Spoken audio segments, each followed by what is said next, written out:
रहमानुर्रहीम। अस्सलाम वालेकुम। आज हम बनाने लगे हैं बड़े दही। ये मार्केट से बनी बनाई मैं लेके आई थी। इनको मैंने 5 मिनट डिप किया है। देखिए बिल्कुल सॉफ्ट हो चुकी हैं। घर में भी बन जाती हैं। किस दिन फिर आपको उसकी वीडियो अपलोड करूँगी घर बनाते हुए। अभी मैंने इनको डिप कर लिया जी पानी में। अब मैंने निचोड़ लिया। अब मैं इसमें थोड़े से वाइट चने ऐड कर रही हूँ। मीठी चटनी, इसकी आपको रेसिपी मेरे चैनल पे मिल जाएगी। ये ऐड कर रही हूँ। चाट मसाला 1 टेबलस्पून ऐड कर रही हूँ। आप इसमें जायका भी ऐड कर सकते हैं।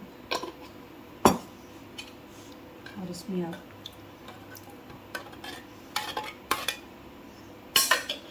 एक बाउल योगर्ट का ऐड कर रही हूँ।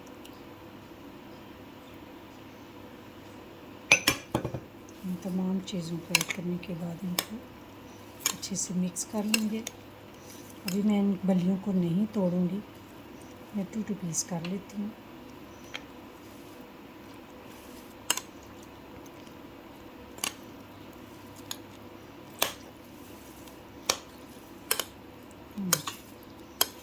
तमाम इंग्रेडिएंट्स को मैंने मिक्स कर लिया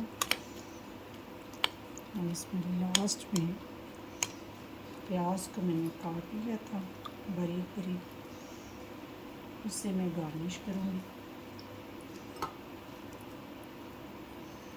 ये जी मज़ेदार बड़े दही तैयार हैं। आप इनको एंजॉय करें। मुझे दें इजाज़त। अल्लाह हाफिज़।